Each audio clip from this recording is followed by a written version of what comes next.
Kannur vision success സ്റ്റോറിയിലേക്ക് പ്രിയ പ്രേക്ഷകർക്ക് സ്നേഹപൂർവ്വം സ്വാഗതം. സക്സസ് സ്റ്റോറി ഇന്നുള്ളത്, നമ്മുടെ ടീം ഇന്നുള്ളത് കേരളത്തിലെ തന്നെ ഏറ്റവും വലിയ ഒരു സഹകരണ ആശുപത്രിയിലാണ്. ചരിത്രം ഉറങ്ങുന്ന അല്ലെങ്കിൽ ഏറെ ചരിത്ര പശ്ചാത്തലമുള്ള കണ്ണൂരിൻ്റെ മണ്ണിൽ AKG ആശുപത്രിയുടെ അമരക്കാരനെ തേടിയാണ് ഞങ്ങൾ എത്തിയിട്ടുള്ളത്. പി പുരുഷോത്തമൻ, പുതിയയിടത്ത് പുരുഷോത്തമൻ. അരനൂറ്റാണ്ട് പിന്നിടുകയാണ് പുരുഷോത്തമൻ എന്ന പൊതുപ്രവർത്തകൻ. വിദ്യാർത്ഥി രാഷ്ട്രീയത്തിലൂടെ, യുവജന പ്രസ്ഥാനത്തിലൂടെ ഏതാണ്ട് 2 പതിറ്റാണ്ട് കാലം CPM എന്ന കേരളത്തിലെ ഏറ്റവും വലിയ പ്രസ്ഥാനത്തിൻ്റെ അമരക്കാരനായി മട്ടന്നൂർ ഏരിയ കമ്മിറ്റിയെ നയിച്ച, കേരളത്തിലെ ഏറ്റവും വലിയ സഹകരണ സ്ഥാപനമായിരുന്ന പരിയാരം മെഡിക്കൽ കോളേജിൻ്റെ വൈസ് ചെയർമാൻ പദവി അലങ്കരിച്ചിട്ടുള്ള, മട്ടന്നൂർ നഗരസഭയുടെ വൈസ് ചെയർമാനായിരുന്ന പി പുരുഷോത്തമനെ തേടിയാണ് ഞങ്ങൾ ഇവിടെ എത്തിയിട്ടുള്ളത്. നമുക്കറിയാം, ഒരാൾ ഈ പദവിയിലേക്കൊക്കെ എത്തുന്നതിന് മുമ്പ് കടന്നുപോയ ചില വഴികളുണ്ട്. ഇന്നത്തെ പോലെ അത്ര സുഗമമായിരുന്നില്ല പൊതുപ്രവർത്തനം.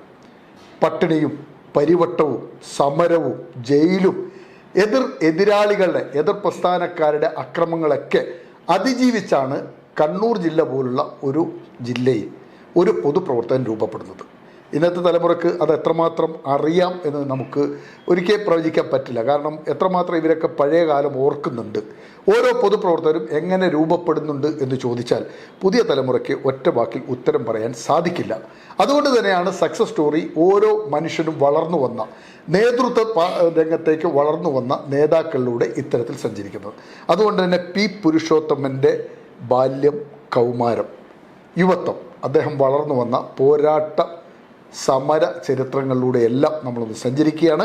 പ്രേക്ഷകർക്കും ഒപ്പം പി പുരുഷോത്തമനും സക്സസ് സ്റ്റോറിയിലേക്ക് സ്വാഗതം. പുരുഷോത്തമൻ, ഞങ്ങൾ ഈ മനുഷ്യർക്ക് ഇന്നത്തെ കാലത്ത് ഈ പഴയ കാലത്തെ ചരിത്രത്തെയൊക്കെ മനുഷ്യൻ മറന്നു പോവുകയാണ്. എളുപ്പത്തിൽ എങ്ങനെ മറക്കാമെന്നുള്ളതാണ് ഇന്നത്തെ ചിന്ത തന്നെ. ചരിത്രം തന്നെ അങ്ങനെ വളച്ചൊടിക്കപ്പെടുന്ന ഒരു കാലഘട്ടമാണ്. അപ്പോൾ ഓരോ മനുഷ്യനും അവൻ്റെ കടന്നുപോയ വഴികൾ, അവൻ ചില അടയാളപ്പെടുത്തലുകൾ നടത്തിയിട്ടുണ്ട്. ഇപ്പോൾ താങ്കൾ കേരളത്തിലെ തന്നെ ഏറ്റവും വലിയ സഹകരണ ആശുപത്രിയാണ് AKG ആശുപത്രി തലപ്പത്തേക്ക് താങ്കൾ എത്തുന്നു. താങ്കൾ വളർന്നു വന്ന വഴികളിലൂടെ ഒന്ന് സഞ്ചരിക്കുക എന്നുള്ളതാണ് സക്സസ് സ്റ്റോറിയുടെ ലക്ഷ്യം. ആദ്യം താങ്കളെ അറിയേണ്ടത് താങ്കളുടെ ജനനമാണ്. എവിടെയാണ് താങ്കൾ ജനിച്ചത്? ഞാൻ മട്ടന്നൂരിൽ എവിടെ? മട്ടന്നൂർ മുനിസിപ്പാലിറ്റിയാണ്, നഗരമാണ്. മട്ടന്നൂർ പഴശ്ശി വില്ലേജിൽ കാര എന്ന് പറയുന്ന പ്രദേശത്താണ് ജനിച്ചത്. കാര, പഴശ്ശിയുടെ മണ്ണ്. പഴശ്ശിയുടെ മണ്ണിലാണ് അല്ലേ? എന്താണ് പഴശ്ശിയുടെ മണ്ണ് എന്ന് പറയുമ്പോൾ ആ ചരിത്രം എങ്ങനെ ഓർക്കുന്നത് താങ്കൾ? പഴശ്ശിയുടെ മണ്ണില് പല വിധത്തിൽ ഓർക്കാൻ വേണ്ടിയിട്ട് താങ്കളുടെ ഓർമ്മയിൽ വരുന്ന പഴശ്ശി? ഒന്ന്, ബ്രിട്ടീഷുകാർക്കെതിരായി പടനയിച്ച പഴശ്ശി രാജാവിന്റെ മണ്ണ്. 2, സാമ്രാജ്യത്വ വിരുദ്ധ ജന്മി വിരുദ്ധ പോരാട്ടങ്ങൾക്ക് ചരിത്രം കുറിച്ച മണ്ണാണ്. നിരവധി രക്തസാക്ഷികൾ ആ സമരത്തിൽ ജീവൻ ബലിയർപ്പിക്കേണ്ടി വന്നിട്ടുണ്ട്. അങ്ങനെയെല്ലാം ഉള്ള വളരെ സവിശേഷതയാർന്ന ഒരു പ്രദേശമാണ് മട്ടന്നൂരും പഴശ്ശി എന്ന് പറയുന്നത്. 1940 സെപ്റ്റംബർ 15 സാമ്രാജ്യത്വ വിരുദ്ധ പോരാട്ടം നടന്നപ്പോൾ കണ്ണൂർ ജില്ലയിലെ ഏറ്റവും പ്രധാനപ്പെട്ട 3 കേന്ദ്രങ്ങളിലൊന്ന് മട്ടന്നൂരായിരുന്നു. മൊറാഴ, തലശ്ശേരി, മട്ടന്നൂർ. തലശ്ശേരി അബൂ ചാത്തുക്കുട്ടി അല്ലേ? ആ ചരിത്രത്തോട് ചേർന്ന് നിൽക്കുന്ന ചരിത്ര പശ്ചാത്തലമുള്ള മണ്ണിലാണ് ജനനം. മാതാപിതാക്കൾ അച്ഛൻ കൃഷ്ണൻ, അമ്മ ജാനകി. എന്തായിരുന്നു അവര്? കൃഷ്ണൻ എന്തായിരുന്നു തൊഴിൽ? അച്ഛൻ ജീവിതം ആരംഭിക്കുന്നത് ഒരു ചെത്തുതൊഴിലാളിയായിട്ടാണ്. പിന്നീട് അവസാന ഘട്ടത്തിൽ കളർ ഷോപ്പ് കോൺട്രാക്ടറായിട്ട് ദീർഘകാലം ഉണ്ടായിരുന്നു. അമ്മ സാധാരണ കുടുംബ ജീവിതമായി. എത്ര സഹോദരങ്ങളായിരുന്നു? സഹോദരങ്ങൾ 8 പേരുണ്ട്. 8 പേര്. എത്രാമത്തെ ആളാണ് നിങ്ങൾ? ഞാൻ 4ാമത്തെ. എത്ര ആണും എത്ര പെണ്ണും?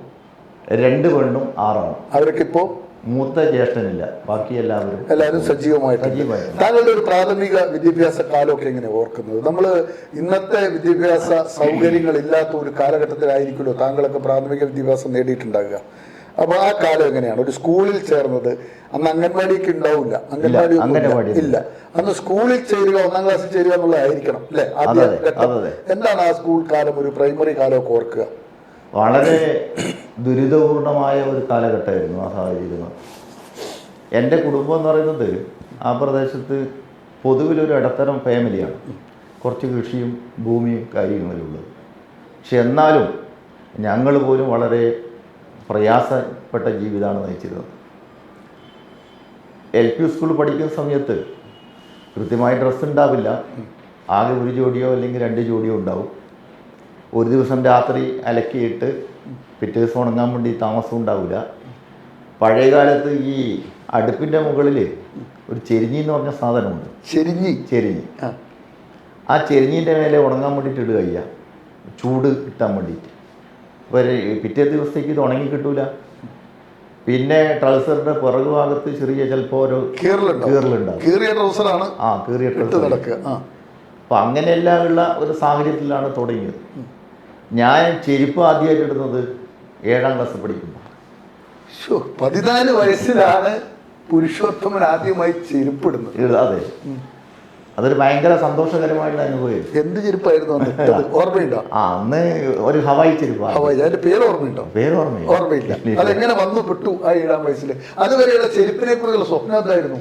ചെരുപ്പിടുക എന്നതിനെ കുറിച്ചുള്ള ഒരു ആഗ്രഹം സന്തോഷം നൽകിയല്ലോ ആദ്യം ചെരുപ്പിട്ടപ്പോൾ. അതെ, അതെന്താന്ന് പറഞ്ഞാല് പിന്നെ അത് ഈ സ്കൂൾ പൂട്ടുന്ന കാലത്ത് കശുവണ്ടി സീസൺ ആയിരിക്കുമല്ലോ.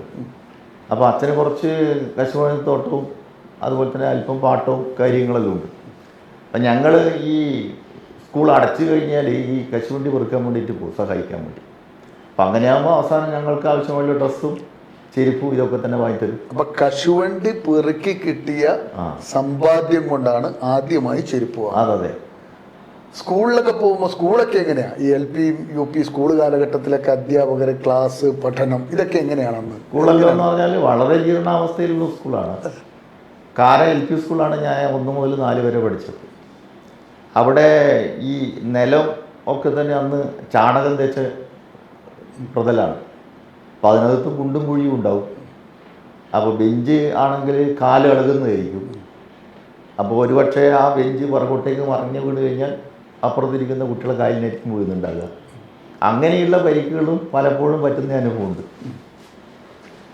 ഈ LP UP വിദ്യാഭ്യാസ കാലത്തൊക്കെ ഭക്ഷണവും സ്കൂളിലെ ഭക്ഷണമൊക്കെ എങ്ങനെയാണ് അന്നത്തെ കാലത്ത്? ഇതെല്ലാം ചോദിക്കുന്നത് അത് ഇന്നത്തെ തലമുറയ്ക്ക് ഇതൊന്നും ചിന്തിക്കാൻ പറ്റാത്ത കാര്യങ്ങളാണല്ലോ. LP സ്കൂൾ പഠിക്കുമ്പോൾ എന്ന് പറഞ്ഞു കഴിഞ്ഞാൽ വീടിൻ്റെ അടുത്തായതുകൊണ്ട് മിക്കവാറും ചിലപ്പോൾ വീട്ടിൽ വരും. അന്ന് ഉച്ചക്കഞ്ഞിയില്ല, ഉച്ചക്ക് ഒരു റവയുണ്ട്. ഒന്നിക്കൽ ഗോതമ്പിൻ്റെത്, അല്ലെങ്കിൽ ഒരു മാവ്, അതിൻ്റെ ഒരു റവയും പാലും. വളരെ രുചികരമായ സാധനമാണ്. ഉച്ചക്ക് നല്ല വിഷമം കിട്ടുക എന്ന് പറഞ്ഞു കഴിഞ്ഞാല് അതിനുള്ള സംതൃപ്തി വേറെ ഒന്നിനുമില്ല. യുപിയിലെത്തിയപ്പോ പിന്നെ ഇടക്ക് ഉച്ചക്ക് എന്തെങ്കിലും കപ്പയോ അല്ലെങ്കിൽ അവിടെ ഒരു ബേക്കറി ഉണ്ട്. ആ ബേക്കറി പോയി കഴിഞ്ഞാൽ ഒരു 5 പൈസയോ 8 പൈസയോ 3 പൈസയും കൊടുത്തു കഴിഞ്ഞാൽ കുറച്ച് റസ്കിൻ്റെ പൊടി കിട്ടും. റസ്ക് വിറ്റതിൻ്റെ. അപ്പോൾ അവർ കുട്ടികൾ പോയി കഴിഞ്ഞാൽ ഇങ്ങനെ വാരി കൊടുക്കും. 2 പൈസ 3 പൈസ 5 പൈസ. ഓർമ്മയിൽ 2 പൈസ 3 പൈസ. 1 പൈസയുണ്ട്, 2 പൈസയുണ്ട്, 3 പൈസയുണ്ട്. ഞാൻ ബസ്സിൽ കയറുമ്പോൾ 3 പൈസയാണ് ആദ്യം ബസ്സിന് കൊടുത്തിരുന്നത്. ഞങ്ങളെ ആ റൂട്ടിൽ ബസ് വരുമ്പോൾ 3 പൈസയും 5 പൈസ 8 പൈസ. എത്ര ബസ് ഉണ്ടായിരുന്നു ആ റൂട്ടിൽ? ആകെ തുടക്കത്തിൽ ഒരു ബസ് മാത്രമേ ഉണ്ടായി. കുട്ടികളൊന്നും പലപ്പോഴും എടുക്കൂല. അത് എവിടുന്ന് എങ്ങോട്ട് പോകുന്ന ബസ്? കണ്ണൂരിൽ നിന്ന് അഞ്ചരക്കണ്ടി ചക്കരക്കല്ല് വഴി മട്ടന്നൂരേക്ക് പോകുന്ന ബസ്. ആ ബസ്സിലാണ് അഥവാ കയറി പറ്റുക. അങ്ങനെ UP വിദ്യാഭ്യാസം കഴിഞ്ഞു. അതിനുശേഷം ഹൈസ്കൂൾ മട്ടന്നൂർ ഹയർ സെക്കൻഡറി സ്കൂളിലാണ് 8ാം ക്ലാസ്സിൽ പോയി ചേർന്നത്. 8 മുതൽ 10 വരെ അവിടെയായിരുന്നു. അവിടെ നിന്നാണോ വിദ്യാർത്ഥി? അവിടെ നിന്നാണ് SFI ഒരു ബന്ധം ആരംഭിക്കുന്നത്. അതൊരു കമ്മ്യൂണിസ്റ്റ് മണ്ണ് മട്ടന്നൂരൊക്കെ ആ രീതിയിൽ. അതെ, അതെന്താണെന്ന് പറഞ്ഞാൽ കുടുംബ ഭാഷണത്തിലെല്ലാം കമ്മ്യൂണിസ്റ്റുമായിട്ട് ബന്ധമുള്ളതാണ്. പിന്നെ ആ നാടും കമ്മ്യൂണിസ്റ്റുകാർ നിറഞ്ഞു നിൽക്കുന്ന നാടാണ്. ഒരു 95% പാർട്ടി ഗ്രാമം എന്ന് പറയാൻ വേണ്ടി പറ്റുന്നത്. പാർട്ടി സ്വാധീനമുള്ള ഒരു പ്രദേശമാണ് ഈ കാര എന്ന് പറയുന്നത്. അപ്പം അതിൻ്റെ ഒരു സ്വാധീനം ചെറുപ്പത്തിലേ ഉണ്ട്. പിന്നെ മൂത്ത ജ്യേഷ്ഠൻ കോളേജിൽ പഠിക്കുന്ന സമയത്ത് SFIൻ്റെ ഒരു പ്രവർത്തനമായിരുന്നു. അപ്പോൾ അതിലൊരു സ്വാധീനമുണ്ട്. കോളേജിൽ നിന്ന് വന്നിട്ട് SFIയെ കുറിച്ച് പറയുന്നതും കേൾക്കുന്നതല്ല. എന്താണ് SFIയെ കുറിച്ചുള്ള 8ാം ക്ലാസ്സുകാരുടെ സങ്കല്പം എന്താണെന്ന്? SFIയെ കുറിച്ചൊക്കെ കേൾക്കുമ്പോൾ വിദ്യാർത്ഥികളുടെ ആവശ്യങ്ങൾക്ക് വേണ്ടി ഇടപെടുകയും സമരം ചെയ്യുകയും നിലനിൽക്കുകയും ചെയ്യുന്ന ഒരു സംഘടന എന്നുള്ള നിലയിലാണ് SFI. എപ്പോഴാണ് SFIയിലേക്ക് അങ്ങ് ചേർന്ന് തോളോട് തോൾ ചേരാൻ എപ്പോഴാണ് അവസരം കിട്ടുന്നത്? 76 മെമ്പർഷിപ്പ് എടുക്കുന്നുണ്ട്. മെമ്പർഷിപ്പ് എടുക്കുന്നുണ്ടെന്ന് മാത്രമല്ല, 76 Mattannur higher secondary school 9ാം class പഠിക്കുമ്പോൾ അന്ന് അടിയന്തരാവസ്ഥക്കാലം. ഹയർ സെക്കൻഡറി അല്ലോ? ഇല്ല, ഹയർ സെക്കൻഡറി ഇല്ല, ഹൈസ്കൂൾ 10ാം ക്ലാസ് മാത്രമേ ഉള്ളൂ. പിന്നെ അടിയന്തരാവസ്ഥക്കാലം. അപ്പോൾ പരസ്യമായി സംഘടനാ പ്രവർത്തനം നടത്താൻ പറ്റാത്ത ഒരു അന്തരീക്ഷമാണ്. അന്ന് SFIൻ്റെ ഒരു ജില്ലാ സമ്മേളനം കൂത്തുപറമ്പ്, ആ മൈതാനത്തിൻ്റെ പുറകുവശത്ത് ഒരു സ്കൂളുണ്ട്. അന്ന് ഈ കൂത്തുപറമ്പ് മട്ടന്നൂർ ഉൾപ്പെടെ ഒറ്റ ഏരിയയാണ്. അപ്പോൾ അവിടെ ഒരു സമ്മേളനത്തിന് പോയിരുന്നു. അതാണ് എന്നെ കൂട്ടിക്കൊണ്ടുപോയതാണ് അവർ. അന്നത്തെ SFIൻ്റെ ലീഡർമാർ കൂട്ടിയിട്ട് കൊണ്ടുപോയതാണ്. ആരാണ് അന്ന് SFIയുടെ നേതൃത്വത്തിലുണ്ടായിരുന്നത്? അന്ന് SFIൻ്റെ നേതൃത്വത്തിലുണ്ടായിരുന്നത് ജില്ലാ സെക്രട്ടറി P. ജയരാജനാണ്. പിന്നെ വത്സംബനോളി ഏരിയ സെക്രട്ടറി, വാസു തോട്ടത്തിൽ, ഇവരെ പോലുള്ള ആളുകളാണ് ഏരിയ ഭാരവാഹികളായിട്ടുണ്ടായിരുന്നത്. അവരാണ് എന്നെ ഈ സംഘടനാ രംഗത്തേക്ക് സജീവമാക്കുന്നതിൽ പൊതുവിൽ ഒരു ഇടപെടൽ നടത്തിയവർ. 10ാം ക്ലാസ് പഠിക്കുമ്പോഴത്തേക്കും പൂർണ്ണമായും SFIയുടെ പ്രവർത്തകനായി മാറി. അത് കഴിഞ്ഞിട്ടുള്ള പഠനകാലം പിന്നെ പ്രീ ഡിഗ്രിക്ക് മട്ടർ കോളേജിൽ പോയി ചേർന്നു. അപ്പോൾ മട്ടർ കോളേജ് ചേർന്നപ്പോൾ പിന്നെ SFIൻ്റെ ഒരു സജീവതയിലേക്ക് വന്നു, ഭാരവാഹിത്വത്തിലേക്ക് വന്നു. SFIയുടെ യൂണിറ്റ് കമ്മിറ്റി മെമ്പറായി. പിന്നെ പ്രീ ഡിഗ്രി കഴിഞ്ഞു, ഡിഗ്രിക്ക് അവിടെ തന്നെ ചേർന്നത് BComന്. അപ്പോൾ ഡിഗ്രിക്ക് ഫസ്റ്റ് ഇയറും ചേർന്ന ഉടൻ തന്നെ എന്നെ SFIൻ്റെ യൂണിറ്റ് സെക്രട്ടറി ആക്കി. സാധാരണഗതിയിൽ ഫസ്റ്റ് ഇയറിന് ചേർന്ന കുട്ടികളെ സെക്രട്ടറി ആക്കൽ കുറവാണ്. എന്തുകൊണ്ടാണ് താങ്കളെ അന്ന് തിരഞ്ഞെടുക്കാൻ കാരണം? എന്തായാലും ആ ലൊക്കാലിറ്റിൻ്റെ ഒരു പ്രത്യേകത. പിന്നെ ആ കോളേജിൽ തന്നെ പ്രീ ഡിഗ്രി പഠിച്ചപ്പോൾ ഉള്ള സംഘടന അനുഭവം കൂടി വെച്ചിട്ടാണ് ഡിഗ്രി ഫസ്റ്റ് ഇയറിൽ തന്നെ എന്നെ യൂണിറ്റ് സെക്രട്ടറി ആയിട്ട് തിരഞ്ഞെടുക്കുന്നത്. ഡിഗ്രി കാലഘട്ടത്തിൽ ഫസ്റ്റ് തന്നെ യൂണിറ്റ് സെക്രട്ടറി. അതാണ് ആദ്യത്തെ ഭാരവാഹിത്വം. ആദ്യത്തെ ഭാരവാഹിത്വം SFIയിൽ യൂണിറ്റ് സെക്രട്ടറി പദവിയിലാണ് ആദ്യം എത്തുന്നത്, അല്ലേ? പുരുഷോത്തമൻ ഈ ഡിഗ്രി അവിടെ തന്നെ പൂർത്തിയാക്കുന്നു. അതൊക്കെ ഈ പഠിക്കാൻ അങ്ങനെ ഒരു സൗകര്യമുള്ള കാലഘട്ടമായിരുന്നു ശരിക്കും എല്ലാ കുടുംബത്തിലെ ആളുകൾക്കും. നിങ്ങൾക്ക് അങ്ങനെ പലരും പാതി വഴിയിൽ പഠനം ഉപേക്ഷിക്കുന്ന ഒരു കാലഘട്ടമാണല്ലോ. പഠിക്കുക എന്നൊക്കെ പറഞ്ഞു കഴിഞ്ഞാൽ വളരെ റയറായിരുന്നല്ലോ, വളരെ അപൂർവമാണ്. ഡിഗ്രിക്കെല്ലാം പഠിക്കുക വലിയ കാര്യമാണ്. എന്തുകൊണ്ടാണ് അങ്ങനെ ഒരു സാഹചര്യം കിട്ടിയത്? എങ്ങനെയാണ് കിട്ടിയത്? എൻ്റെ കുടുംബത്തിൽ മൂത്ത ജ്യേഷ്ഠൻ ഡിഗ്രി എടുത്തതാണ്. പിന്നെ ഡിഗ്രി എടുത്താൽ ഞാൻ മാത്രമേ ഉള്ളൂ. ബാക്കി എല്ലാവരും ഇടക്ക് വെച്ച് 10ാം ക്ലാസ് ബ്രേക്കായി പ്രീ ഡിഗ്രിക്കും ഇടയിൽ വെച്ച് നിർത്തേണ്ടി വന്നു, വിദ്യാഭ്യാസം നിർത്തി. താങ്കൾക്ക് അങ്ങനെ ഒരു അവസരം കിട്ടിയത് ഈ സംഘടനാ പ്രവർത്തനം തന്നെയാണ് എന്നെ സ്വാധീനിച്ചത്. SFIക്കാർ നേതാക്കന്മാർ പിന്നെ പരീക്ഷ എഴുതണം, നിർബന്ധമായിട്ടും പാസ്സാവണം, കോളേജിൽ ചേരണം എന്നുള്ള സമ്മർദ്ദം ലീഡർഷിപ്പിൻ്റെ ഭാഗത്തുനിന്ന് ഉണ്ടായിരുന്നു. ഉപദേശം നൽകിയിരുന്ന നേതാക്കൾ ആരൊക്കെയായിരുന്നു? നേതാക്കന്മാരെന്ന് പറഞ്ഞാൽ അന്ന് ഇപ്പോൾ വാസു തോട്ടത്തിൽ അന്നത്തെ SFIൻ്റെ ജില്ലാ പ്രസിഡന്റ് ആയിരുന്നു. അത് നമ്മളെ നാട്ടുകാരൻ തന്നെയാണ്. പിന്നെ KV രഞ്ജിത്ത് കുമാർ എന്ന് പറഞ്ഞിട്ട് അഞ്ചരക്കണ്ടിയിലൊരു SFIൻ്റെ നേതാവുണ്ട്. പിന്നെ പവിത്രനുണ്ട് SFIൻ്റെ ജില്ലാ പ്രസിഡന്റ് ആയിട്ടില്ലേ. അവരെല്ലാം മട്ടർ കോളേജ് പഠിച്ചേ. പിന്നെ വത്സംബനോളി, M. സുരേന്ദ്രൻ, ഇവർ ഉൾപ്പെടെ എല്ലാവരും മട്ടർ കോളേജിനകത്ത് പഠനം നടത്തിയവരാണ്. ഈ മട്ടന്നൂർ കോളേജ് കാലഘട്ടത്തിലുള്ള വിദ്യാർത്ഥി പ്രക്ഷോഭങ്ങളൊക്കെ എങ്ങനെയായിരുന്നു? അതിനകത്തൊക്കെ പങ്കെടുത്ത ഓർമ്മകൾ, അന്ന് ഏറ്റുമുട്ടലുകളും ഒക്കെ ഉണ്ടോ മട്ടന്നൂരിലൊക്കെ? എന്താണ് അന്നത്തെ കാലഘട്ടം വിദ്യാർത്ഥി രാഷ്ട്രീയത്തിൽ? അന്ന് അതിരൂക്ഷമായിട്ടുള്ള പ്രക്ഷോഭവും അതുപോലെ തന്നെ പോരാട്ടവും സംഘർഷവും തന്നെയാണ്. ഏതൊക്കെ മേഖലകളിലാണത്? എങ്ങനെയൊക്കെയായിരുന്നു അന്നത്തെ പ്രക്ഷോഭങ്ങളിൽ? കാരണം ഇന്ന് പ്രക്ഷോഭവും പോരാട്ടവും പോലീസിന്റെ അടികൊള്ളലും ഇന്നത്തെ കാലഘട്ടത്തിലില്ല. താങ്കളുടെ കാലഘട്ടമൊക്കെ പ്രക്ഷോഭത്തിന്റെയും ഈ പറയുന്ന പോലെ പോരാട്ടങ്ങളുടെയും പോലീസ് അക്രമങ്ങളുടെയും വിദ്യാർത്ഥി കാലഘട്ടത്തിൽ താങ്കൾ നേരിട്ടിട്ടുള്ള പ്രക്ഷോഭങ്ങൾ ഏതൊക്കെ മേഖലകളിലാണ്?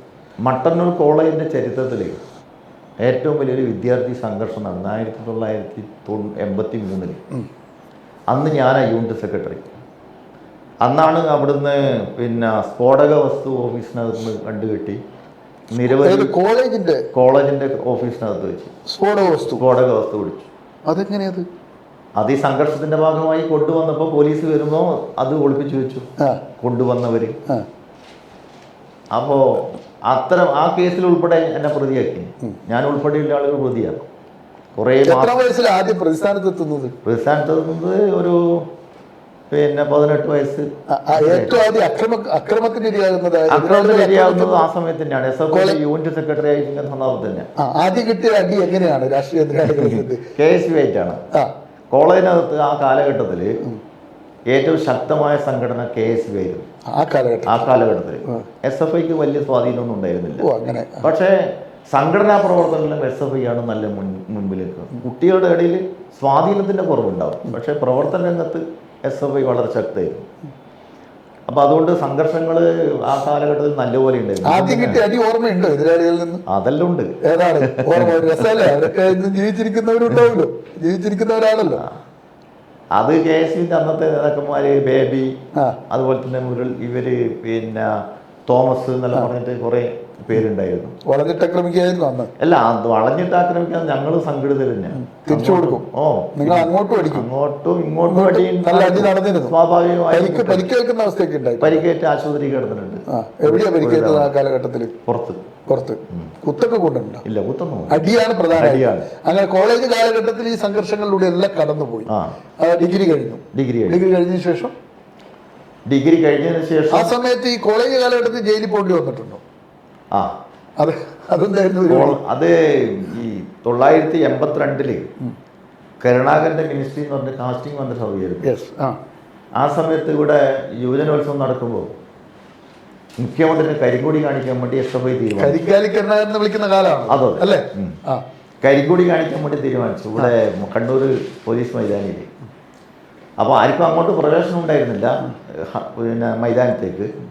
പക്ഷെ കുറേ SFIക്കാർ പല രീതിയിൽ ഈ ഘോഷയാത്രയുടെ ഭാഗമായി ആണ് എന്ന് അഭിനയിച്ചുകൊണ്ട് ഇതിൻ്റെ കൂടെ അങ്ങ് കീറി. അപ്പോൾ മൂപ്പർ സംസാരിക്കാൻ വേണ്ടി എഴുന്നേറ്റ് നിൽക്കുമ്പോൾ തന്നെ മുൻനിരയിൽ നിന്ന് കുറേ ആൾ കരികൊടി എടുത്ത് വീശി. പിന്നെ പോലീസിൻ്റെ ഭീകരമായിട്ടുള്ള മർദ്ദനാണ്. എന്നെ അവിടെ നിന്ന് പിടിച്ചിരുന്നില്ല. ഞാൻ ആടുന്ന മൈതാനത്തിന് പുറത്തേക്ക് ഇറങ്ങി വരുമ്പോൾ എന്നെ പോലീസ് പിടിച്ചു. പിടിക്കാൻ കാരണം എന്താണെന്ന് പറഞ്ഞാൽ ഞാൻ അന്നൊരു ചുവന്ന മുണ്ട കൊടുത്തിന്, എന്നുവെച്ചാൽ കൈത്തറിൻ്റെ. അപ്പോൾ ആ കാലത്ത് ഈ മുണ്ട് CPM-കാരും ഇടതുപക്ഷക്കാരും മാത്രമേ കൊടുക്കൂ. ഒരു ഐഡന്റിറ്റി ഉണ്ടായി. അങ്ങനെയാണ് എന്നെ പിടിച്ചാളുകൾ. പിടിച്ചിട്ട് ഭീകരമായ മർദ്ദനമായിരുന്നു അന്ന്. ബാലിലാട്ടി പോലീസ് കിട്ടിയാൾ മുഴുവൻ അടിച്ചു. എൻ്റെ ലോക്കലിൽ കൊണ്ടുപോയിട്ടു. അന്ന് പി ശശി ഉൾപ്പെടെയുള്ള ആൾ. പി ശശിയാണ് അന്ന് SFIൻ്റെ സ്റ്റേറ്റ് ലീഡർഷിപ്പിലുള്ളത്. അപ്പോൾ അവരുൾപ്പെടെ ഈ സമരത്തിൽ പങ്കെടുക്കുകയും വലിയ മർദ്ദനം ഏൽക്കുകയും ചെയ്തിട്ടുണ്ട്. അതൊരു ഓർമ്മയാണ്. കോളേജ് കാലഘട്ടത്തിലാണ് ഉള്ള. ജയിലിലാവുകയും ചെയ്തു. എത്ര ദിവസം? അന്ന് ഒരാഴ്ച ജയിലിൽ. എന്താണ് ഒരാഴ്ചത്തെ ജയിൽ ജീവിതം? ഇന്നത്തെ കുട്ടികൾക്കൊന്നും അത് വലിയ സാധ്യത ഇല്ലാത്ത കാലഘട്ടമാണല്ലോ. അതുകൊണ്ട് എന്താണ് ഒരാഴ്ചത്തെ ജയിൽ ജീവിത അനുഭവം? ഒരു പുതിയ അനുഭവമല്ലേ ജയിൽ ജീവിതം. ഏത് ജയിലിലാണ് കൊണ്ടുപോയതെന്ന്? കണ്ണൂർ സെൻട്രൽ ജയിലാണോ സബ് ജയിലാണോ? Central jail. എങ്ങനെയാണ് അനുഭവം? ആദ്യമായിട്ടല്ലേ ജയിലിലേക്ക് പോകുന്നത്? അപ്പോൾ എന്തായിരുന്നു അന്നേരത്തെ ഒരു മാനസികാവസ്ഥ? ഇനി അങ്ങനെ ആയിക്കഴിഞ്ഞാൽ അതിനെ നേരിടുക എന്നല്ലാതെ മറ്റു മാർഗമില്ലല്ലോ. സങ്കടം വന്നില്ല? യാദൃശ്ചികമായിട്ട് പിടിക്കപ്പെട്ടു. വീട്ടുകാരെ കുറിച്ച് ആലോചിക്കുക, ജയിലിൽ പോവാന്നൊക്കെ പറഞ്ഞ. അതെ, വീട്ടിൽ അറിയില്ലല്ലോ ഇത്. വീട്ടിൽ പറയാണ്ട് വന്നില്ലേ. അങ്ങനെയാണ് വരുന്നത്. വീട്ടിൽ പിന്നെയല്ലേ വിവരം പറയുന്നത്. അപ്പൊ ജയിലിന്റെ ഉള്ളിൽ കിടന്നപ്പോൾ ഉള്ള ഒരു അനുഭവം എന്താ? അന്നത്തെ ജയില് ആദ്യമായിട്ട് കയറി ചെല്ലുമ്പോൾ ഉണ്ടാകുന്ന ഒരു ജയിലിൽ നടേടി ഉണ്ടായിരുന്നു അന്ന്? ഇല്ല, നടയടിയൊന്നും ഒന്നുമില്ല. ഈ പോലീസിന്റെ അടി മാത്രമേ. അവിടെ ചെന്നിട്ട് എന്താ അവസ്ഥ? ജയിൽ ജീവിതമായിട്ട് എങ്ങനെ ഒരു ചെറുപ്പക്കാരൻ എന്നുള്ള നിലക്ക് വീടിന്റെയും നാടിന്റെയും ഒരു സുരക്ഷിതത്വത്തിൽ ജീവിക്കുന്ന ഒരാള്, കൃത്യമായി കോളേജിൽ പോകുന്നു, ഭക്ഷണം കഴിക്കുന്നു, ജീവിക്കുന്നു, അങ്ങനെയുള്ള ഒരാള് അപ്രതീക്ഷിതമായിട്ടാണ് ജയിലിൽ എത്തിപ്പെടുന്നത്. ഒരിക്കലും പ്രതീക്ഷിക്കുന്നില്ലല്ലോ. സമരം ചെയ്തു തിരിച്ചു പോരുന്നു എന്നല്ലേ. ജയിലിൽ പോകുന്ന ഒരിക്കലും കരുതുന്നില്ലല്ലോ. അങ്ങനെ ആ ജയിലിൽ ചെന്നപ്പോൾ ഒരു അനുഭവം എന്തായിരുന്നു? ജയിലിൽ കഴിഞ്ഞപ്പോൾ ധാരാളം ആളുകളുണ്ടല്ലോ. അപ്പൊ അതുകൊണ്ട് പിന്നെ വേറെ പ്രയാസമൊന്നും തോന്നിയില്ല. നിരവധി ആളുകളെ അന്ന് പിടിക്കപ്പെട്ടില്ല. എനിക്ക് തോന്നുന്നത് ഒരു 10-40 പേര് ജയിലിൽ ഒരുമിച്ചുണ്ടായിരുന്നു. ജയിലിൽ നിന്ന് പുറത്തിറങ്ങിയപ്പോ EP ജയരാജനെ ഉൾപ്പെടെ ആ കേസ് പ്രതിയായിരുന്നു. അതല്ലേ? അന്ന് യൂത്തും ഉണ്ടായിരുന്നു. DYFIയും SFI ഒരുമിച്ചാണ്. ഈ ജയിൽ മോചിതനായിട്ട് നാട്ടിൽ വരുമ്പോൾ ഒരു അവസ്ഥ എന്താ? വീട്ടിൽ വരുമ്പോൾ ഒരു അവസ്ഥ എന്താ? അച്ഛൻ്റെ അമ്മയുടെ ഒക്കെ നിലപാട് എന്താന്ന്? അങ്ങനെ വേറെ പ്രശ്നമൊന്നും ഉണ്ടായില്ല. അതെല്ലാം നേരത്തെ പാർട്ടിക്കാർ വീട്ടിൽ പോയിട്ട് കാര്യങ്ങൾ സംസാരിച്ചു. ഇതെല്ലാം സ്വാഭാവികമാണ് സംഘടനാ പ്രവർത്തനം നടത്തുമ്പോൾ. അതിലും പെട്ടെന്ന് ജാമ്യം കിട്ടി വരും എന്നാലും പറഞ്ഞ് വീട്ടുകാരെല്ലാം പറഞ്ഞ് ബോധ്യപ്പെടുത്തിയിരുന്നു. അതുകൊണ്ട് വേറെ പ്രശ്നമൊന്നും ഒന്നും ഉണ്ടായിട്ടില്ല. ഡിഗ്രി കഴിഞ്ഞതിന് ശേഷം പിന്നെ അടുത്ത സ്റ്റെപ്പ് എന്തായിരുന്നു ജീവിതത്തിൽ? ഡിഗ്രി കഴിഞ്ഞതിന് ശേഷം പിന്നെ DYFI SFI രംഗത്ത് കുറച്ച് കാലം ഉണ്ടായി. ഈ കോളേജിലുള്ള കാലഘട്ടത്തിൽ യൂണിറ്റ് സെക്രട്ടറി പോസ്റ്റിൽ നിന്ന് പിന്നെ SFIയുടെ ഏത് തലത്തിലേക്ക്? SFIയുടെ ഏരിയ സെക്രട്ടറി ആയിട്ടുണ്ട്. പിന്നെ ഏരിയ പ്രസിഡന്റായി പ്രവർത്തിച്ചിട്ടുണ്ട്. അപ്പം ഞാൻ SFIൻ്റെ ഏരിയ സെക്രട്ടറിയായി പ്രവർത്തിക്കുന്ന ഘട്ടത്തിൽ തന്നെ DYFIയിലും കൂടി പ്രവർത്തിച്ചു. അങ്ങനെയാണ് SFIയുടെ ഏരിയ സെക്രട്ടറിയായി പ്രവർത്തിച്ചുകൊണ്ടിരിക്കുന്ന ഘട്ടത്തിലാണ് DYFIൻ്റെ ബ്ലോക്ക് പ്രസിഡന്റായിട്ട് അപ്ഗ്രേഡ് ചെയ്യപ്പെടും. കാരണം അന്ന് ഈ MB രാഘവൻ്റെ പ്രശ്നം വന്ന് ഒരു വിഭാഗം CMBയിലേക്ക് പോയൊരു നില വന്നു. അപ്പോൾ 86 അപ്പോൾ പല തലങ്ങളിലും സംഘടനാപരമായിട്ടുള്ളൊരു ഷഫ്ലിങ് വന്നു. അപ്പോൾ ആ സമയത്ത് എന്നെ DYFIൻ്റെ മട്ടന്നൂർ ബ്ലോക്ക് പ്രസിഡൻ്റായിട്ട് ആദ്യം തിരഞ്ഞെടുത്തു. പിന്നീട് 6-7 വർഷക്കാലം ബ്ലോക്ക് സെക്രട്ടറി ആയിട്ട് പ്രവർത്തിക്കുന്ന സമയത്ത് തന്നെ 91 പാർട്ടി ലോക്കൽ സെക്രട്ടറിയായി എന്നെ തെരഞ്ഞെടുത്തു. ഓ, വളരെ ചെറുപ്പത്തിലെ പാർട്ടിയുടെ ലോക്കൽ കമ്മിറ്റി സെക്രട്ടറി. 91 മുതൽ 97 വരെ ഞാൻ ലോക്കൽ സെക്രട്ടറി ആയിരുന്നു. 97 ഇതിന് ഏരിയ സെക്രട്ടറി. ലോക്കൽ സെക്രട്ടറി ആയി പ്രവർത്തിക്കുന്ന സമയത്ത് തന്നെയാണ് ഈ ലോക്കൽ സെക്രട്ടറി ആയിട്ട് ഇരിക്കുന്ന കാലഘട്ടം ഉണ്ടല്ലോ, ഡിവൈഎഫ്ഐയുടെ ബ്ലോക്ക് പ്രസിഡന്റ്. ആ കാലഘട്ടത്തിലൊക്കെ പങ്കെടുത്ത പ്രക്ഷോഭങ്ങളൊക്കെ ഏതൊക്കെയായിരുന്നു? ആ കാലഘട്ടത്തിൽ നിരവധിയായുള്ള പ്രക്ഷോഭങ്ങൾ നടന്നിട്ടുണ്ട്. യുവരംഗത്ത് തൊഴിലില്ലായ്മയ്ക്കെതിരായി, അതുപോലെ തന്നെ തൊഴിലിന് വേണ്ടി ഉൾപ്പെടെ വെച്ചുകൊണ്ടുള്ള അതിരൂക്ഷമായുള്ള സമരം, മന്ത്രിമാരിൽ തടയ സമരം, അങ്ങനെ ഉൾപ്പെടെയുള്ള സമരങ്ങൾ നടന്നൊരു കാലഘട്ടം. ആ സന്ദർഭം എന്ന് പറയുന്നത് ഇടയ്ക്ക് പോലീസിന്റെ അടി കിട്ടും, ഇടയ്ക്ക് ജയിലിലാവും, ഇടയ്ക്ക് കേസ് ഉണ്ടാവും. നിരന്തര പ്രക്ഷോഭമാണ്. നിരന്തര പ്രക്ഷോഭമാണ്. അന്ന് രാവിലെ നിരന്തര പ്രക്ഷോഭമാണ്. ഏതെങ്കിലും ഒരു സമരം ഉണ്ടാവും. ദിവസവും സമരമായിരുന്നു മിക്കവാറും. അതെ, പ്രത്യേകിച്ചും പ്രതിപക്ഷം ഇരിക്കുന്ന സമയത്താവുമ്പോൾ ആ സമരത്തിന്റെ തീഷ്ണതയും കുറച്ച് കൂടുമല്ലോ. ആ രീതിയിലുള്ള പ്രക്ഷോഭമാണ്. ഒരു പോരാട്ടമായിരുന്നു ആ കാലഘട്ടം. തീർച്ചയായും. അപ്പോൾ അതിനുശേഷം ഈ ഏരിയ സെക്രട്ടറി പദവിയിൽ 18 വർഷം ഇരിക്കാതെ മട്ടന്നൂർ പോലുള്ള ഒരു സംഘർഷ കാലഘട്ടമാണല്ലോ പലപ്പോഴും. കണ്ണൂർ ജില്ല എന്ന് പറഞ്ഞാൽ ഒരു സംഘർഷത്തിന്റെ മണ്ണാണ്. അത് പറഞ്ഞാൽ ഏറ്റുമുട്ടിക്കൊണ്ടേ ഇരിക്കുന്നു സ്ഥിരമായിട്ട്. ആ കാലഘട്ടത്തിലെ ഓർമ്മകൾ എന്തൊക്കെയാണ്? ഈ ലോക്കൽ സെക്രട്ടറി ആയിരുന്ന സമയത്ത് തന്നെ സംഘർഷത്തിന്റെ കാലം തന്നെയാണ്. എപ്പോഴൊക്കെയാണ്? 94, 93 ആ കാലഘട്ടം എന്ന് പറഞ്ഞത്. 93 നാൽപ്പാടി വാസുവിന്റെ സംഭവം ഉണ്ടാകുന്നത് 93 അല്ല, പുലിയങ്ങോട്. അടുത്ത ഡിവൈഎഫ്ഐ യൂണിറ്റ് സെക്രട്ടറി ആയിരുന്നു നാൽപ്പാടി വാസുവിനെ ഇന്നത്തെ KPCC പ്രസിഡന്റിന്റെ നേതൃത്വത്തിൽ അക്രമ വിരുദ്ധ ജാഥ വന്ന് വെടിവെച്ച് ആ വെടിവെപ്പിന്റെ ഭാഗമായി മരണപ്പെടുന്നു. അന്ന് ഞാൻ അവിടെ ലോക്കൽ സെക്രട്ടറിയും ഏരിയ കമ്മിറ്റി മെമ്പറുമാണ്. അതൊരു പുതിയ അനുഭവമാണ്. 94 KB സുധീഷ് ഉൾപ്പെടെയുള്ള ആളുകളെ കൊല ചെയ്യപ്പെടുന്നത് ആ ഘട്ടത്തിലാണ്. അത് വളരെ സംഘർഷഭരിതമായിട്ടുള്ള ഒരു അന്തരീക്ഷമാണ്. കാരണം ഈ കണ്ണൂർ ജില്ലയിൽ CPM RSS സംഘർഷം കൂത്തുപറമ്പ് തലശ്ശേരി മേഖലയിൽ വളരെ ശക്തമായിട്ട് നിലനിൽക്കുന്ന ഒരു സന്ദർഭമായിരുന്നു. അപ്പോൾ ഈ സുധീഷിൻ്റെ കൊലപാതകത്തിൻ്റെ തലേ ദിവസം അവിടെ ഒരു സംഭവം നടന്നിരുന്നു. ഒരു കേസ് നടന്നു. അതിൻ്റെ ഒരു റിയാക്ഷൻ എന്ന നിലയിലാണ് സുധീഷിനെ കൊല ചെയ്യപ്പെടുന്നത്. സദാനന്ദ മാഷെ ആക്രമിച്ച കേസിൽ ഞാൻ ഉൾപ്പെടെ പ്രതിയാക്കപ്പെട്ടു. ഞാനന്ന് ലോക്കൽ സെക്രട്ടറി എന്നുള്ള നിലയിലാണ് അതിനെ പ്രതികരിക്കുന്നത്. ആ സന്ദർഭത്തിലുള്ള ഒരു പ്രശ്നം എന്താണെന്ന് പറഞ്ഞാൽ, എവിടെയെങ്കിലും സംഘർഷം ഉണ്ടായാൽ പാർട്ടി നേതാക്കന്മാരെ പ്രതിയാക്കുക എന്നൊരു നിലപാടാണ് പോലീസ് സ്വീകരിച്ചത്. അത് ആരാണോ ഉത്തരവാദിത്വത്തിൽ ഇരിക്കുന്നത് അവരുൾപ്പെടെ കേസ് പ്രതിയാക്കുക. അപ്പോൾ ആ കേസ് പ്രതിയാക്കി അതൊരു രാഷ്ട്രീയത്തിൽ ഏറ്റവും പ്രധാനപ്പെട്ട ഒരു അനുഭവമായിരുന്നു. ഇന്ത്യ രാജ്യത്ത് പഞ്ചാബിലെ ഭീകരന്മാരെ നേരിടാൻ വേണ്ടി കേന്ദ്ര ഗവൺമെൻറ് കൊണ്ടുവന്ന നിയമമാണ് ടാഡ എന്ന് പറയുന്നത്. ടാഡ കേസ്. ഇന്ത്യയിൽ ആദ്യമായിട്ട് രാഷ്ട്രീയ പാർട്ടി പ്രവർത്തകന്മാർക്ക് നേരെ ടാഡ പ്രയോഗിച്ചത് മട്ടന്നൂരിലെ 12 പാർട്ടി നേതാക്കന്മാർക്കെതിരെ. ഇന്ത്യയിലെ ആദ്യത്തെ രാഷ്ട്രീയ പ്രവർത്തകർക്കെതിരെ ഇന്ത്യയിൽ രാഷ്ട്രീയ പ്രവർത്തകർക്കെതിരെ ടാഡ ഉപയോഗിച്ച ആ ഭീകര നിയമത്തിലെ ആദ്യത്തെ ഇന്ത്യയിലെ പ്രതികളുള്ള ഒരാളാണ്. അത് ഈ സദാനന്ദ മാഷ കാല് കുത്തിയ കേസുമായി ബന്ധപ്പെട്ടാണോ? അതിനകത്ത് ടാഡ ചേർക്കുകയാണ്. അതിനുശേഷം ടാഡയുടെ പ്രത്യേകത എന്തായിരുന്നു അന്നത്തെ കരിനിയമം എന്ന് പറയുമ്പോൾ അതിന്റെ ഭീകരത എന്തായിരുന്നു? ടാഡയുടെ പ്രത്യേകത എന്ന് പറഞ്ഞാൽ ജാമ്യമില്ലാതെ എത്ര കാലം വേണമെങ്കിലും ജയിലടക്കാം. ഏറ്റവും കടുത്ത നിലപാടാണ്. ജാമ്യമില്ല. അതിനാണ്. എത്ര കാലം കിടന്നു ആ കേസിൽ? ഞാൻ ജയിലിൽ കിടക്കില്ല എന്നുള്ളത്, ഞാൻ ഒളിവിലായിരുന്നു. 6 മാസക്കാലം. 6 മാസം. അപ്പോഴത്തേക്കും ടാഡ പിൻവലിച്ചോ? ടാഡ പിൻവലിച്ചില്ല. പിന്നീട് ഈ ടാഡ കോടതി കേരളത്തിന് ഉള്ളത് തിരുവനന്തപുരത്ത് വഞ്ചിയൂരിലെ കോടതി മാത്രം. ആ കോടതിക്ക് മാത്രമേ ടാഡ കേസ് കൈകാര്യം ചെയ്യേണ്ട അധികാരമുള്ളൂ. അപ്പോൾ 6 മാസം കഴിഞ്ഞപ്പോൾ ഞങ്ങൾ അവിടെ ബെയിൽ അപേക്ഷ കൊടുത്തു. ഞങ്ങൾക്ക് ജാമ്യം കിട്ടി. ടാഡ കേസ്. CBIയുടെ കോടതി അത് ഡൽഹി കേന്ദ്ര ഭരണപ്രദേശത്തിന്റെ ആക്ട് അനുസരിച്ചിട്ടാണ്.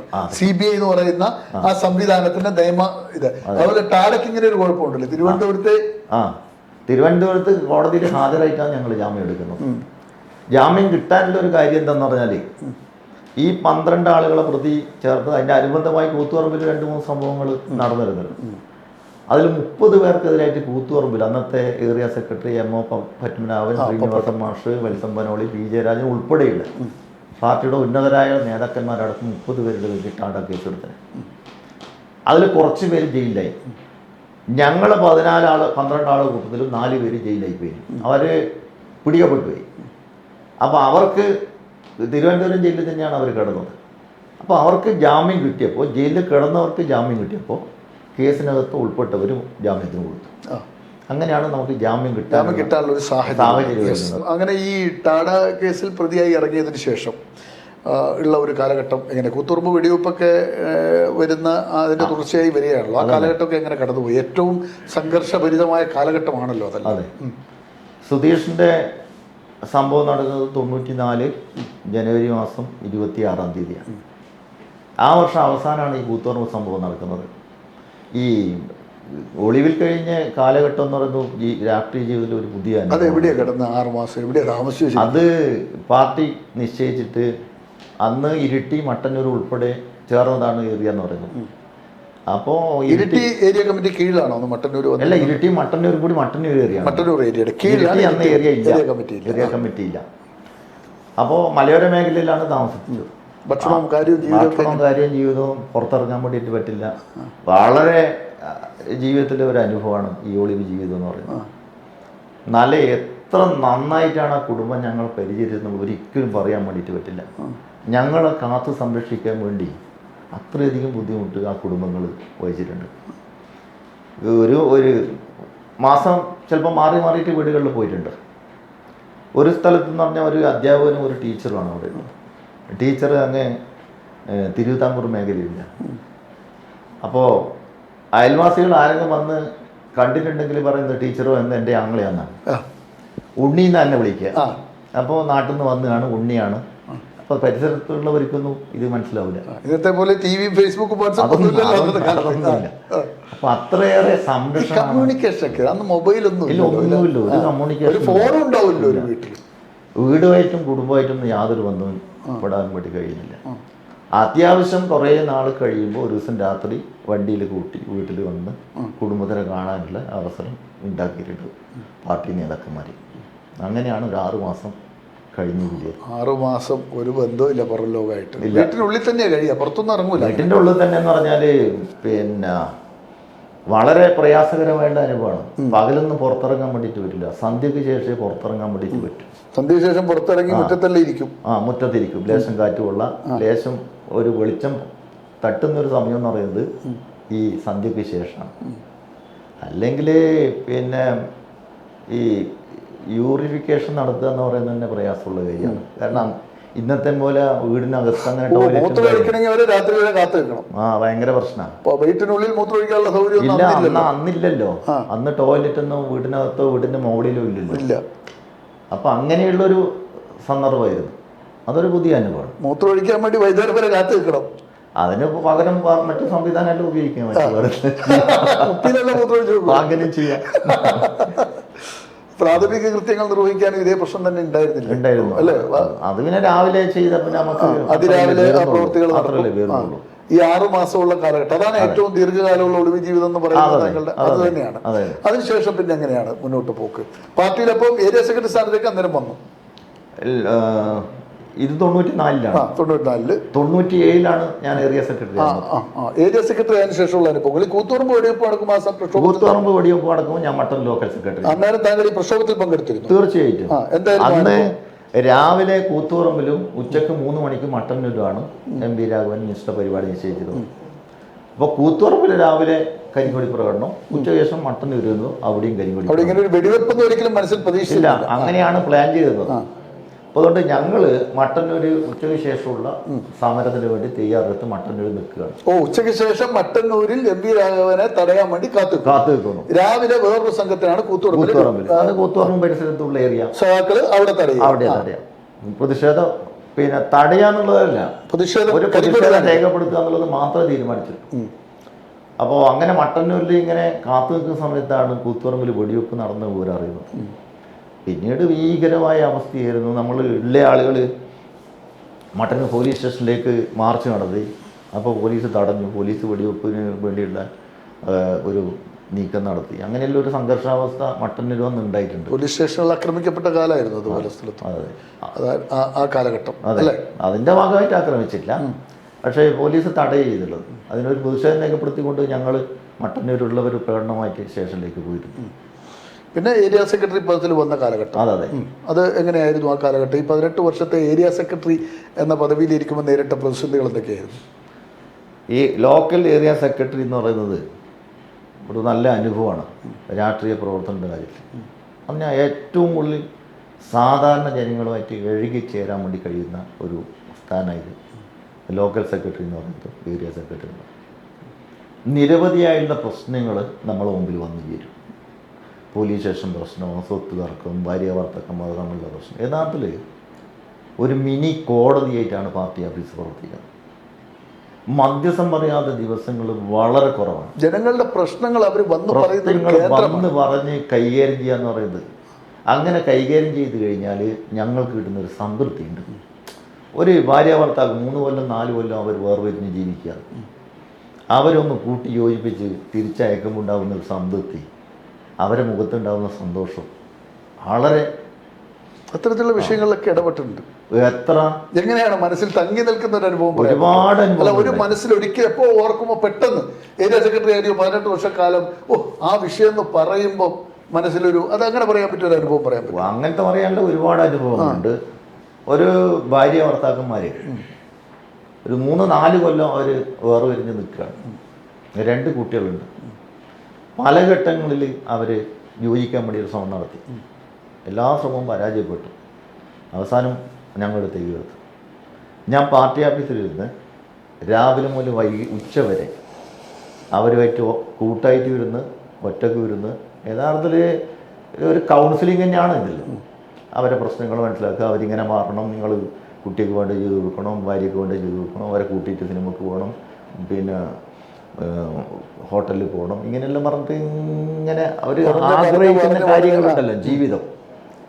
അവസാനം അവർ യോജിക്കാൻ വേണ്ടിയിട്ട് തീരുമാനിച്ചു. യോജിച്ചിട്ട് കുട്ടികളെയും കൂട്ടിയിട്ട് പോയിട്ട് താഴെ ഇറങ്ങിയിട്ട് ഹോട്ടലിൽ കയറി ചായ കുടിക്കുന്ന ഒരു രംഗമുണ്ട്. വളരെ സന്തോഷമുള്ള രംഗം. അടികൂടി പിരിഞ്ഞിരുന്നു. പിന്നെ ഇന്നും അവര് ഉണ്ട്, 2 പേരും കുടുംബമായിട്ട് ജീവിക്കുന്നുണ്ട്. ആ കാലഘട്ടത്തിലെ ഒരു മധ്യസ്ഥ സ്വഭാവം ഇന്നില്ലല്ലോ. ഇന്നത് കുറവല്ലേ? ഓടിയെത്തുന്ന കേന്ദ്രം പാർട്ടി ഓഫീസ് തന്നെയാണ്. ഇന്ന് അങ്ങനെ വരുന്നത് കുറവാണ്. എന്താണെന്നറിയില്ല, ഒരു കുറവുണ്ട് ഇതിനകത്ത്. പ്രശ്നങ്ങൾ പാർട്ടിയെ തേടി വരുന്ന കാര്യത്തിൽ കുറവ് വന്നിട്ടുണ്ട്. അങ്ങനെ തീരെ വരാണ്ടില്ല, പക്ഷെ പഴയതുപോലെ ഇപ്പോൾ ഇല്ല. ഈ ഏരിയ സെക്രട്ടറി ആയിരുന്ന കാലഘട്ടത്തിലുണ്ടായ മാറ്റങ്ങൾക്ക് എന്തിനൊക്കെയാണ് താങ്കൾ നേതൃത്വം കൊടുത്തത് മട്ടന്നൂർ മേഖലയിൽ? മട്ടന്നൂര് പിന്നെ കാരണം അവിടെ എന്തു പറഞ്ഞാലും ഏത് പ്രസ്ഥാനവും പാർട്ടി നയിക്കുന്ന പ്രസ്ഥാനങ്ങളിലെല്ലാം ഏരിയ കമ്മിറ്റിയുടെ ഒരു ചരടുണ്ടാവും. അത് ഒരു അലിഖിത നിയമമാണ്. ഏതൊക്കെ പ്രസ്ഥാനങ്ങളാണ് ആ കാലത്ത് മട്ടന്നൂർ ഉണ്ടായത്? അതില് മട്ടന്നൂർ നഗരസഭ ആയിരുന്ന പഞ്ചായത്തിനെ നഗരസഭയാക്കി മാറ്റുന്നത് ആ കാലഘട്ടത്തിൽ താങ്കളുടെ നേതൃത്വത്തിലുള്ള ഇടതുപക്ഷമാണ് അതിലുള്ള കരുക്കൾ നീക്കിയത്. പിന്നെ 97 പിന്നെ ഈ നഗരസഭ ആയതിനു ശേഷം തെരഞ്ഞെടുപ്പ് വരുന്നത്. അപ്പോൾ നഗരസഭ ആയതിനെ തുടർന്ന് മട്ടന്നൂരും പരിസര പ്രദേശങ്ങളിലും വലിയ മാറ്റം, വികസനം ഉൾപ്പെടെയുള്ള കാര്യങ്ങൾ ഉണ്ടായിട്ടുണ്ട്. വലിയ മാറ്റം ഉണ്ടായിട്ടുണ്ട്. അതിന്റെ പ്രഥമ ചെയർമാൻ ആരായിരുന്നു? KT ചന്ദ്രമാഷായിരുന്നു. താങ്കൾ അതിന്റെ വൈസ് ചെയർമാൻ പദവിയിൽ ഏത് ഇയറിലാണ് എത്തുന്നത്? ഞാൻ 2017-22 ആ കാലഘട്ടത്തിലാണ് താങ്കൾ വരുന്നത്. ഈ എയർപോർട്ട് വരുന്ന കാലഘട്ടം താങ്കൾ ഉണ്ടായിരുന്ന ഈ എയർപോർട്ടുമായിട്ട് ബന്ധപ്പെട്ടുള്ള പ്രവർത്തനങ്ങൾ എങ്ങനെയായിരുന്നു താങ്കളുടെ? എയർപോർട്ട് 2011 ഇതിന്റെ നടപടികൾ ആരംഭിക്കുന്നത്. VS-ന്റെ ഗവൺമെന്റുള്ള സമയത്ത്, 96 ഗവൺമെന്റുള്ള സമയത്ത് തുടങ്ങി. പിന്നെ അത് അല്പം ബ്രേക്കായി പോയി. പിന്നീട് കുറച്ചും കൂടി സജീവമായിട്ട് വരുന്നത് VS. താങ്കൾ എയർപോർട്ടുമായിട്ട് ബന്ധപ്പെട്ട് 1-2 സഹകരണ സ്ഥാപനങ്ങൾ തുടങ്ങിയിട്ടുണ്ടായിരുന്നു. ഏതൊക്കെയായിരുന്നു അത്? പിന്നെ എയർപോർട്ട് ഈ യാഥാർത്ഥ്യമാക്കുന്ന കാര്യത്തിൽ നല്ല ഇടപെടൽ പാർട്ടിയും അന്നത്തെ രാഷ്ട്രീയ നേതാക്കന്മാരും ജനപ്രതിനിധികൾ ഉൾപ്പെടെ ഭയങ്കര എതിർപ്പായിരുന്നു ആദ്യഘട്ടത്തിൽ. ഭൂമി ഏറ്റെടുക്കുന്നതുമായി ബന്ധപ്പെട്ടുകൊണ്ട് ഒന്ന് പാർട്ടിയുടെ പ്രധാനപ്പെട്ട കേന്ദ്രങ്ങളാണ് ഈ എയർപോർട്ടിൽ. പാർട്ടിക്ക് വലിയ ഡാമേജ് ഉണ്ടാക്കുന്ന പ്രശ്നമായിരുന്നു. പക്ഷേ ഗവൺമെൻറ് പ്രഖ്യാപിച്ച പാക്കേജ് ഇന്ത്യയിൽ ആദ്യമായിട്ടാണ് കണ്ണൂർ അന്താരാഷ്ട്ര വിമാനത്താവളത്തിന് വേണ്ടി ഭൂമി ഏറ്റെടുക്കുന്നതിന് ഒരു പുതിയ പാക്കേജ് പ്രഖ്യാപിച്ചത്. ഈ പാക്കേജ് ഇന്ത്യയിൽ ഒരു സ്ഥലത്തും ഭൂമി ഏറ്റെടുക്കാൻ കൊടുത്തില്ല. 10 സെൻറ്റ് ഭൂമി വീട് നഷ്ടപ്പെട്ടു വീടുന്നവർക്ക് വീടിൻ്റെ മുഴുവൻ വാല്യൂഷൻ നടത്തിയിട്ട് അതിൻ്റെ ഇരട്ടി പണം കൊടുക്കും. വീട് നിർമ്മിക്കാനുള്ള പൈസ കൊടുക്കുക. ഭൂമിക്ക് ഏറ്റവും ഉയർന്ന റേറ്റ് അപ്പോൾ ആദ്യം ഭൂമി വിട്ടുകൊടുക്കില്ല എന്ന് പറഞ്ഞ ആളുകൾ പോലും ഈ എമൗണ്ട് കേട്ടപ്പോൾ ഈ പാക്കേജ് നല്ല ആകർഷമാണ് വന്നപ്പോൾ പല ആളുകളും എൻ്റെതും കൂടി എടുക്കുന്നുള്ള അവസ്ഥയിൽ ആ ഒരു നിലയിലേക്ക് രണ്ട് സഹകരണ പ്രസ്ഥാനം ലേബറും ക്യാൻറ്റീനും എന്തായാലും അതെ അതിൽ മട്ടന്നൂർ സഹകരണ ക്യാൻറ്റീൻ സൊസൈറ്റി അത് നേരത്തെ തുടങ്ങിയതാണ് 990 ആ ഘട്ടത്തിൽ തുടങ്ങിയതാണ്. ഞാൻ ലോക്കൽ സെക്രട്ടറി ആയ സമയത്ത് തുടങ്ങിയത്. അതിന്റെ സ്ഥാപകരിൽ ഒരാളാണ്. അതെ ഞാൻ ചീഫ് പ്രൊമോട്ടറായിട്ടാണ് നന്നായിട്ട് പ്രവർത്തിക്കുന്നത്. അത് കഴിഞ്ഞ് പിന്നെ എയർപോർട്ട് വന്നതിന് ശേഷം ഈ Kannur international airport area labour contract society എന്ന് പറഞ്ഞിട്ട് സൊസൈറ്റി പിന്നീട് രൂപീകരിച്ചു. അതിന്റെ തൊഴിലാളികളെ എവിടെയൊക്കെ വിന്യസിക്കുന്നത് ശരിക്കും? ആ സൊസൈറ്റി ഇപ്പം നന്നായിട്ട് പ്രവർത്തിക്കുന്നുണ്ട്. എയർപോർട്ടിൽ ക്യാൻറ്റീൻ നടത്തുന്നവരാണ്. അതുപോലെ തന്നെ മട്ടന്നൂർ ടൗണിൽ ഒരു കഫേ നടത്തുന്നുണ്ട്. അങ്ങനെ ഒത്തിരി യൂണിറ്റുകൾ. ഈ പരിയാരം മെഡിക്കൽ കോളേജിന്റെ വൈസ് ചെയർമാൻ പദവിയിൽ ഏത് കാലത്താണ് താങ്കൾ വരുന്നത്? അത് 2015-18 കാലഘട്ടത്തിലാണ്. 3 കൊല്ലം സിഡ്കോയിലും ഉണ്ടായിരുന്നു. ഡയറക്ടറായിരുന്നു. വേറെ ഏതൊക്കെ ബോഡികളിലുണ്ടായിരുന്നു? ഈ ജനാധിപത്യ പ്രക്രിയയിൽ നഗരസഭാ ചെയർമാൻ പദവിയിൽ ഇരുന്നത് കൂടാതെ വേറെ ഏത് സംവിധാനങ്ങളിലാണ് വന്നിട്ടുള്ളത്? പഠിക്കുന്ന കാലത്ത് യൂണിവേഴ്സിറ്റി യൂണിയൻ ഭാരവാഹിയായിട്ടുണ്ട്. പിന്നെ മട്ടന്നൂർ നഗരസഭ നഗരസഭയിലെ വൈസ് മാനേജർ, പരിയാരം മെഡിക്കൽ കോളേജിന്റെ വൈസ് ചെയർമാനായി, റെയ്ഡ് കോഡ് ഡയറക്ടറായി. പിന്നെ ഏതൊക്കെ പോസ്റ്റിലാണ് ഉണ്ടായിട്ടുള്ളത്? പിന്നെ ഈ സഹകരണ സ്ഥാപനത്തിന്റെ ഇതിന്റെ ഇതെല്ലാം 2 സഹകരണ സ്ഥാപനം ഉണ്ടാക്കിയല്ലോ. 2 സഹകരണ സ്ഥാപനം എന്ന ഈ പ്രസ്ഥാനം ഇതിന്റെ കണ്ണൂരിലെ കേരളത്തിലെ തന്നെ ഏറ്റവും വലിയ സഹകരണ ആശുപത്രിയുടെ ഇന്നത്തെ ഒരു അവസ്ഥയിലൂടെ നമുക്കൊന്ന് കടന്നു പോകാം. എന്താണ് ഇതിന്റെ ഇദ്ദേഹം വന്നതിന് ശേഷം ഉണ്ടായ മാറ്റങ്ങൾ? എങ്ങനെയാണ് ഈ സഹകരണ ആശുപത്രി? എത്ര ബെഡ് ഉണ്ട് ഇപ്പോൾ ഇവിടെ? ശരിക്കും 400 ബെഡ് ഉണ്ട്. 400 ബെഡ് ഉണ്ട്. താങ്കൾ വന്നതിന് ശേഷം ഉണ്ടായ മാറ്റങ്ങൾ എന്തൊക്കെയാണ്? എത്ര കാലമായി താങ്കൾ പ്രസിഡന്റ് പദവിയിലെത്തിയിട്ട്? ഞാനിപ്പോ 2.5 കൊല്ലമായി. 2.5 കൊല്ലമായി. മധുസൂദനൻ ശേഷം താങ്കൾക്ക് ചുമതല ഉണ്ടായി. എന്താണ് താങ്കൾ വരുമ്പോൾ ഉള്ള അവസ്ഥ എന്തായിരുന്നു? താങ്കൾ ഈ 2.5 വർഷം കൊണ്ടുണ്ടാക്കിയ മാറ്റങ്ങൾ എന്താണ്? നമ്മൾ അങ്ങനെ ഈ ആശുപത്രിന്റെ ഒരു വളർച്ച 2.5 വർഷത്തെ കാലത്തേത് മാത്രം അളന്ന പോരെന്ന് എൻ്റെ അഭിപ്രായം. യെസ്, താങ്കൾ പറയൂ. 1980 ഈ പിന്നെ സഹകരണ സ്ഥാപനം ആരംഭിച്ചത്. ആരാണത് സ്ഥാപിച്ചത്? അത് എം വി രാഘവൻ. യെസ്. അപ്പോൾ അന്ന് 22 ബെഡ് ഇട്ട് ചികിത്സിക്കാൻ വേണ്ടി കഴിയുന്ന ഇന്ന് ആശുപത്രിൻ്റെ മുമ്പിലുള്ള ആ ഒരു വീടിലാണ് തുടക്കം കുറിച്ചത്. 43 വർഷക്കാലത്തെ പ്രവർത്തനത്തിൻ്റെ ഭാഗമായി അതിന് നിരവധി ആളുകൾ ഭരണസമിതിക്ക് നേതൃത്വം കൊടുത്തിട്ടുണ്ട്. ഒട്ടേറെ ജീവനക്കാർ ആത്മാർത്ഥമായി ഇന്നത്തെ പോലത്തെ ശമ്പളമല്ല, മിതമായ ശമ്പളത്തിനും ശമ്പളം ഇല്ലാതെ ഉൾപ്പെടെ എത്ര ജീവനക്കാരുണ്ട്? ഇന്ന് 1000-ലധികം ജീവനക്കാരുണ്ട്. അപ്പോൾ ഈ നിലയിലേക്ക് ആശുപത്രി വളർന്നിട്ടുണ്ട്. 400 ബെഡ് ഉണ്ട്. 6 സ്ഥാപനങ്ങൾ ഇന്ന് ഈ കണ്ണൂർ കോഓപ്പറേറ്റീവ് ഹോസ്പിറ്റൽ സൊസൈറ്റീൻ്റെ ഭാഗമായിട്ട് പ്രവർത്തിക്കുന്നുണ്ട്. ഒന്ന് ആശുപത്രി, 2 ഇവിടെ പള്ളിക്കുന്നിൽ AKG ഹെൽത്ത് കെയർ എന്ന് പറഞ്ഞിട്ടൊരു സെൻറ്റർ അവിടെ പ്രവർത്തിക്കുന്നുണ്ട്. പിന്നെ ആരോഗ്യ വിദ്യാഭ്യാസ സ്ഥാപനം, നഴ്സിംഗ് കോളേജുണ്ട്, നഴ്സിംഗ് സ്കൂളുണ്ട്, പാരാമെഡിക്കൽ കോളേജുണ്ട്. ഏകദേശം ഒരു 1400ഓളം കുട്ടികൾ അവിടെ വിദ്യാഭ്യാസം നടത്തുന്നുണ്ട്. 130 ജീവനക്കാരുമുണ്ട്. പിന്നെ AKG നേത്രാലയുണ്ട് താണയിൽ. പിന്നെ AKG gastro and liver centre എന്ന് പറഞ്ഞിട്ട് ഇപ്പോൾ ഈ ജനുവരി മാസം 1-ാം തീയതി മുതൽ അതും ആടെ ഈ ഐ ഹോസ്പിറ്റലിൻ്റെ മുകളിൽ ആരംഭിച്ചിട്ടുണ്ട്. ഓൾറെഡി ഇപ്പം നടക്കുന്നുണ്ട്. നല്ല ഇതാണ് അവിടെ. അപ്പോൾ ഇങ്ങനെ 6 യൂണിറ്റായിട്ടാണ് ഇപ്പം പ്രവർത്തിക്കുന്നത്. 1000-ലധികം ജീവനക്കാരുണ്ട്. 100-ന് അടുത്ത് ഡോക്ടർമാരുണ്ട്. അപ്പോൾ സൂപ്പർ സ്പെഷ്യാലിറ്റി ഉൾപ്പെടെ 24 ഡിപ്പാർട്ട്മെൻറ്റ് ഇപ്പം പ്രവർത്തിക്കുന്നുണ്ട്. ഇപ്പോൾ പുതിയ ആധുനിക കാലഘട്ടത്തിൻ്റെ ആവശ്യത്തിനനുസരിച്ച് കുറേ മാറ്റങ്ങൾ ഇപ്പം നമ്മൾ വരുത്തിക്കൊണ്ടിരിക്കുക. ഇനി ഒരുപാട് മാറണം. നമ്മളെ ശാസ്ത്ര സാങ്കേതിക വിദ്യ അനുദിനം വളർന്നുകൊണ്ടിരിക്കുന്ന ഒരു കാലമായതുകൊണ്ട് വലിയ മാറ്റം ഈ മേഖലയിൽ ഉണ്ടാവേണ്ടതുണ്ട്. ചെറിയ കാര്യങ്ങൾ ഇപ്പോൾ നമ്മൾ തുടങ്ങിയിട്ടുണ്ട്. ഇപ്പം മിഞ്ഞാന്ന് ഞങ്ങളൊരു ഉദ്ഘാടനം നടത്തി. ഡിസംബർ 26-ാം തീയതി കേരളത്തിലെ ആരോഗ്യവകുപ്പ് മന്ത്രി വീണ ജോർജ് ഉദ്ഘാടനം നടത്താൻ വേണ്ടി തീരുമാനിച്ചതായിരുന്നു.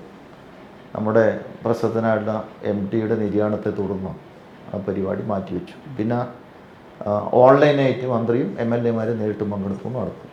അതിൻ്റെ അതുള്ളൊരു കാര്യം എന്താണെന്ന് പറഞ്ഞാൽ സൂപ്പർ സ്പെഷ്യാലിറ്റി പിന്നെ ഇവിടെ ഭാഗമായിട്ട് 18 ബെഡ് ഇട്ട് ചികിത്സിക്കാൻ വേണ്ടി കഴിയുന്ന ICU കോംപ്ലക്സ് ഇന്ന് ഇപ്പോൾ ഉദ്ഘാടനം ചെയ്തിട്ടുണ്ട്. അതുപോലെ തന്നെ ഈ കാലത്തിനനുസരിച്ച് മാറ്റം എന്നുള്ള നിലയിൽ നല്ല സൗകര്യത്തോടു കൂടിയുള്ള ഒരു 7 എക്സിക്യൂട്ടീവ് മുറികൾ, എക്സിക്യൂട്ടീവ് സ്യൂട്ട് റൂം അതും ഈ ഉദ്ഘാടന ഭാഗമായി നടത്തിയിട്ടുണ്ട്. ആധുനികവൽക്കരിക്കപ്പെട്ട ഒരു ഫാർമസി, ഇപ്പോൾ നമ്മൾ നേരത്തെ താഴെയായിരുന്നു ഇന്നലെ വരെ പ്രവർത്തിച്ചത്, ഇന്നു മുതലിപ്പോൾ ഈ പുറകുവശത്ത് പുതിയ നല്ല സൗകര്യത്തോടു കൂടിയുള്ള ഒരു ഫാർമസി. ഇപ്പോൾ അവിടുന്ന് ടോക്കൺ കൗണ്ടർന്ന് വിളിക്കുന്ന ശബ്ദമാണ് നമ്മൾ കേട്ടത്. അപ്പോൾ അത്രയും ആധുനികമായി അത് ഇന്നു മുതലുണ്ട്. പുതിയ പിന്നെ മറ്റൊന്നെന്താന്ന് പറഞ്ഞാൽ നമ്മൾ നേരിട്ടുകൊണ്ടിരിക്കുന്ന ഒരു പ്രശ്നം, ചില ഡോക്ടർമാർക്ക് ടോക്കൺ കിട്ടാൻ ഭയങ്കര ബുദ്ധിമുട്ടാണ്. ഒരാഴ്ചയൊക്കെ മുൻകൂട്ടി ബുക്ക് ചെയ്താലേ കിട്ടും. അപ്പോൾ കഴിഞ്ഞ ദിവസം എന്നോട് കാസർഗോഡ് നിന്ന് ഒരാൾ വിളിച്ചിട്ട് പറഞ്ഞു, ഞങ്ങളിങ്ങനെയാണ് 5 മണിക്ക് വന്നിട്ട് ക്യൂ നിൽക്കുക, അപ്പോൾ അവിടെ വന്ന് ക്യൂ നിന്നാലേ ടോക്കൺ ബുക്ക് ചെയ്യാൻ വേണ്ടിയിട്ട് പറ്റും. അപ്പോൾ ആവശ്യങ്ങൾ ഉൾപ്പെടെ പരിഗണിച്ചുകൊണ്ട് ഓൺലൈൻ ബുക്കിംഗ് ആരംഭിച്ചു. സ്മാർട്ട് ഫോൺ ഉപയോഗിച്ച് പ്രത്യേകമായ ആപ്പ് ഉണ്ടാക്കിയിട്ട് ആ ആപ്പ് മുഖാന്തരം ബുക്കിംഗ് സിസ്റ്റം ഇപ്പോൾ ഇന്ന് മുതൽ തുടങ്ങിയിട്ടുണ്ട്. അപ്പോൾ AKG ഹോസ്പിറ്റലിൻ്റെ ആപ്പ് ഡൗൺലോഡ് ചെയ്താൽ മതി. നിങ്ങൾക്ക് ഏത് ഡോക്ടറെയാണോ കാണുന്നത് ബുക്കിംഗ് ഓൺലൈൻ മുഖാന്തരം നടക്കും. ഫോണിലൂടെ ബുക്കിംഗ് ഉണ്ട്. ഇനി പുതിയ ഹോസ്പിറ്റൽ കോംപ്ലക്സുകൾ ആലോചിക്കുന്നുണ്ടോ? ഈ സൗകര്യം നമുക്ക് മതിയാവുന്നില്ല. ഒന്ന്, ഇവിടെ വരുന്ന ആളുകൾക്ക് ആവശ്യത്തിന് റൂം കൊടുക്കാൻ വേണ്ടി പറ്റില്ല. റൂമിന് ധാരാളം ആളുകൾ ഓരോ ദിവസവും ആവശ്യപ്പെടുന്നു. പിന്നെ അനുബന്ധമായ കുറേ സൗകര്യങ്ങൾ ഇനിയും വേണ്ടതുണ്ട്. പല ഡിപ്പാർട്ട്മെൻറ്റും കുറേ കൂടി വിപുലീകരിക്കേണ്ടതുണ്ട്. പാർക്കിങ്ങിൻ്റെ പ്രശ്നമുണ്ട്. ഇതെല്ലാം ഞങ്ങൾ ഇന്ന് നേരിട്ടുകൊണ്ടിരിക്കുന്ന വിഷയങ്ങളാണ്. അപ്പം അത് ചെറിയൊരു പരിഹാരം എന്നുള്ള നിലയിൽ ഇപ്പോൾ 1 ഏക്കർ 20 സെൻറ്റ് സ്ഥലം ഞങ്ങൾ ഇതിനോട് ചേർന്നിട്ടുണ്ട്. ഇതിപ്പോൾ നിങ്ങൾ നോക്കിയാൽ കാണും, നല്ല വിശാലമായ സ്ഥലമുണ്ട്. അവിടെ ഉണ്ടായിരുന്ന കെട്ടിടമെല്ലാം പൊളിച്ചു മാറ്റി. 1 ഏക്കർ 20 സെൻറ്റ് സ്ഥലം. ഇപ്പോൾ ഈ ആശുപത്രിയോട് ചേർന്നൊരു ചെറിയ സ്കൂളുണ്ട്. ആ സ്കൂൾ ഉൾപ്പെടെ ഞങ്ങൾ വിലക്ക് വാങ്ങി. അവർക്ക് പുതിയ കെട്ടിടം അപ്പുറത്ത് ഉണ്ടാക്കി കൊടുത്തു. കൊയിലി ആശുപത്രിൻ്റെ മുമ്പിൽ ചെട്ടിപ്പീടി നല്ല മനോഹരമായ ഒരു സ്കൂൾ ഉണ്ടാക്കി കൊടുത്തു. പഴയ കെട്ടിടമൊക്കെ വാങ്ങി. ഇപ്പോൾ ഈ മാസം അല്ലെങ്കിൽ അടുത്ത മാസം അവർ മാറും. അവരും കൂടി മാറിക്കഴിഞ്ഞാൽ നമ്മളൊരു 8, 9 അല്ലെങ്കിൽ 10 നില അതിൻ്റെ സാങ്കേതികമായ അനുമതി കിട്ടുന്നതനുസരിച്ച് ഉള്ള ഒരു കോംപ്ലക്സാണ് ഉദ്ദേശിക്കുന്നത്. അതിൽ 1, 2 നില പാർക്കിങ് വേണ്ടി. പിന്നെ അതിൻ്റെ അപ്പുറത്തൊരു 25 സെൻറ്റ് ഞങ്ങളിപ്പോൾ കഴിഞ്ഞ ആഴ്ച വീണ്ടും എടുത്തിട്ടുണ്ട്.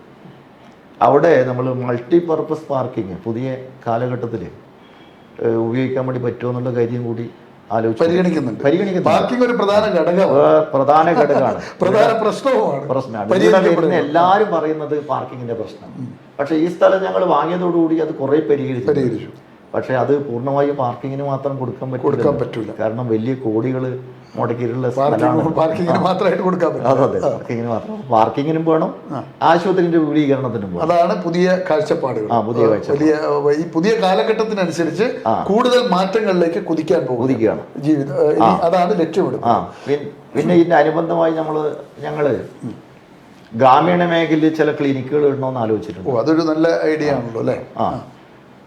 ശ്രീകണ്ഠാപുരം അതുപോലെ തന്നെ ഇരിട്ടി മട്ടന്നൂർ മേഖലയിൽ ആണ് ചർച്ച ചെയ്തത്. ഇപ്പോൾ മട്ടന്നൂർ കെട്ടിടം കണ്ടെത്തിയിട്ട് നമ്മൾ പ്രാഥമികമായ ചർച്ച നടത്തി വെച്ചിട്ടുണ്ട്. 19 മൈൽ നല്ല സൗകര്യം. അതെങ്ങനെ വിഭാവനം ചെയ്യുന്നത്? ക്ലിനിക്ക് ഇവിടുത്തെ ഡോക്ടേഴ്സ് തന്നെ അവിടെ പോകും. ഇവിടുത്തെ ഡോക്ടേഴ്സ് തന്നെ ആഴ്ചയിൽ ഒരു ദിവസമൊക്കെ പോയിട്ട് നല്ല പിന്നെ സർവീസ് കിട്ടും. പിന്നെ അത്യാവശ്യം കിടത്തി ചികിത്സിക്കാൻ വേണ്ടി കഴിയുന്നത്, പിന്നെ അനിവാര്യമായിട്ടുള്ള ടെസ്റ്റുകൾ അതെല്ലാം കൂടി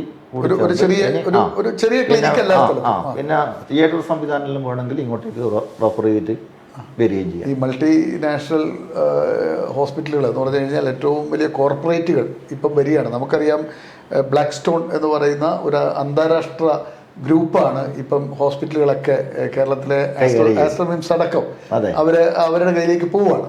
അത് വലിയൊരു ഗ്രൂപ്പാണ്, ആഗോള ഭീമനാണ്. അവരോടാണ് ഏറ്റുമുട്ടേണ്ടി വരിക. അതെ, അത് ശരിയാണ്. ഇപ്പൊ സമീപകാലത്ത് കണ്ണൂരിലൊരു 2-3 കോർപ്പറേറ്റീവ് ഹോസ്പിറ്റലുകൾ വന്നിട്ടുണ്ട്. പേരൊന്നും ഞാൻ അവർ നിൽക്കണമല്ലോ. അതെ, അവർ നിൽക്കണം. അതിൽ വേറെ പ്രശ്നമൊന്നുമില്ല. അതിൽ വേറെ പ്രശ്നമൊന്നുമില്ല. പക്ഷേ ഈ കോർപ്പറേറ്റ് ആശുപത്രികളിലെ ചികിത്സാ ചെലവ് സാധാരണക്കാർക്ക് താങ്ങാനാവുന്നതല്ല. ഞങ്ങൾ നല്ല ചികിത്സയും മിതമായ നിരക്കും തന്നെയാണ്. അതാണ് നമ്മുടെ മുദ്രാവാക്യം. ഞങ്ങളുടെ മുദ്രാവാക്യം തന്നെ അതാണ്. ഇതുവരെ ഇരുന്ന പദവികളിൽ ഏറ്റവും നന്നായി ഒരുപക്ഷെ ആസ്വദിച്ച് ചെയ്യുന്ന പദവി ഏതാണ്? ചെയർമാൻ, വൈസ് ചെയർമാൻ പദവി, പരിയാരം മെഡിക്കൽ കോളേജിൻ്റെ വൈസ് ചെയർമാൻ പദവി, ഇപ്പോൾ ഇതിൻ്റെ ചെയർമാൻ പദവി. അതിൽ പിന്നെ ഈ കോർപ്പറേറ്റ് ആശുപത്രിൻ്റെ പറയുമ്പോൾ ഒരു കാര്യം കൂടി പറയാനുണ്ട്. എന്താന്ന് പറഞ്ഞാൽ കോർപ്പറേറ്റ് ആശുപത്രികൾ വന്നത് ഞങ്ങളുടെ പ്രവർത്തനത്തെ ഒരു കാരണവശാലും ബാധിച്ചിട്ടില്ല. അവർ നല്ല ചികിത്സ കൊടുക്കുന്നുണ്ടല്ലോ, നല്ല കൊടുക്കുന്നുണ്ട്. പിന്നെ അതുകൊണ്ട് നന്നായി എന്നാണ് ഞാൻ വ്യക്തിപരമായിട്ട് ചിന്തിക്കുന്നത്. എന്തുകൊണ്ടാണ് പറഞ്ഞാൽ ഒരു കമ്പാരിസൺ എപ്പോഴും ഉണ്ടാവും. AKG ആശുപത്രി പോയാലെന്ത്, അവിടെ പോയാലെന്ത്, ചികിത്സ എങ്ങനെ, സാമ്പത്തികം എങ്ങനെ, അത് നമുക്ക് പോസിറ്റീവാണ്, ഗുണകരമായി നമുക്ക് ഒരിക്കലും അതിനെ ബാധിച്ചിട്ടില്ല. അത് നന്നായിരിക്കും എന്നാണ് ഞാൻ വിചാരിക്കുന്നത്. ജനങ്ങൾക്ക് താരതമ്യം ചെയ്യാലോ രണ്ടിനും സംബന്ധിച്ച്.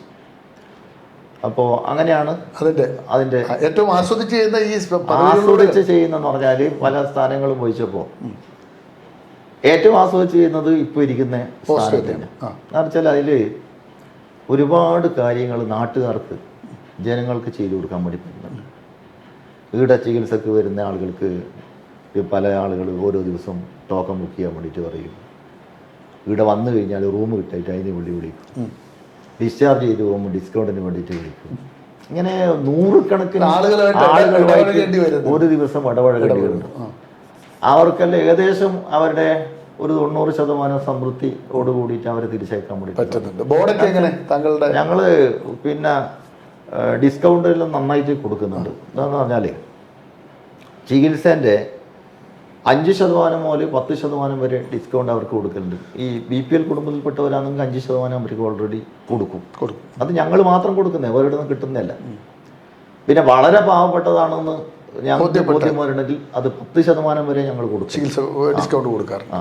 മാത്രമല്ല ഇപ്പോൾ നാട്ടുകാരെല്ലാം കമ്മിറ്റി ഉണ്ടാക്കി പിരിവെടുത്ത് ചികിത്സിക്കുന്ന കേസ് ഉണ്ടാവും. ചിലപ്പോൾ ഇവിടെ വന്ന് അഡ്മിറ്റ് ചെയ്ത് ഡിസ്ചാർജ് ചെയ്ത് പോകുമ്പോൾ പൈസ ഇല്ലാതുകൊണ്ട് ഇന്ന് ഡിസ്ചാർജ് ചെയ്യുന്നത് സാർ നാളെയാവും എന്ന് പറയുന്ന കേസുണ്ടാവും.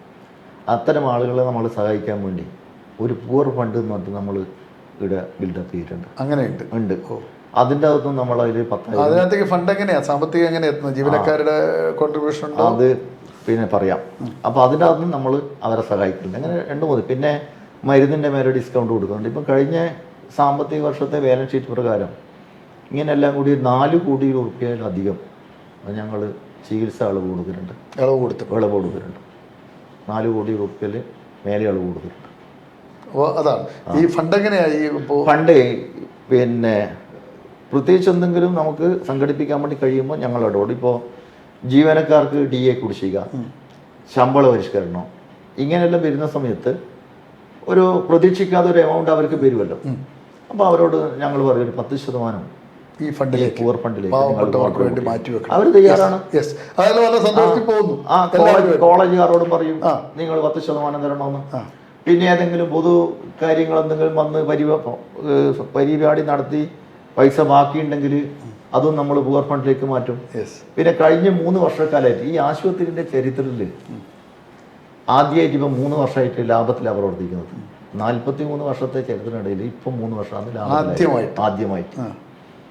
അപ്പോൾ അതുകൊണ്ട് മെമ്പർമാർക്ക് ഡിവിഡൻഡ് കൊടുക്കാൻ വേണ്ടി കഴിയുന്നുണ്ട്. സഹകരണ ആശുപത്രി ഡിവിഡൻഡ് കൊടുക്കാൻ? ഡിവിഡൻഡ് കഴിഞ്ഞ തവണ 15% ഞങ്ങൾ ഡിവിഡൻഡ് കൊടുക്കാൻ പറ്റും. 15%. സാധാരണ സഹകരണ പ്രസ്ഥാനങ്ങളിൽ നിക്ഷേപിച്ചാൽ ഡിവിഡൻഡ് സ്വപ്നം കാണുന്നത് മാത്രമാണ്.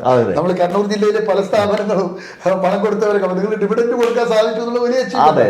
അപ്പോൾ ഡിവിഡൻഡ് ജനറൽ ബോഡിയിൽ പ്രഖ്യാപിച്ചപ്പോൾ മെമ്പർമാർ പറഞ്ഞത് ഞങ്ങൾക്ക് ഡിവിഡൻഡ് വേണ്ട, അത് പാവപ്പെട്ടവർക്ക് ചികിത്സ കൊടുക്കും.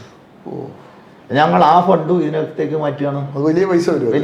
അത് ഒരു 8-9 ലക്ഷം റുപ്യ കഴിഞ്ഞ 2 വർഷമായിട്ടുണ്ടായിട്ടുണ്ട്.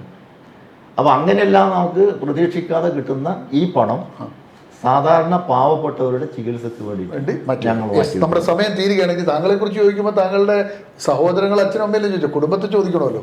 ജീവിത പങ്കാളിയെ എവിടുന്നാണ് കണ്ടെത്തിയത്? എന്താണ് അവരുടെ പേര്? അത് ഞങ്ങൾ കോളേജ് പഠിക്കുന്ന സമയത്ത് പ്രണയത്തിലായിരുന്നു. എന്തായിരുന്നു പേര്?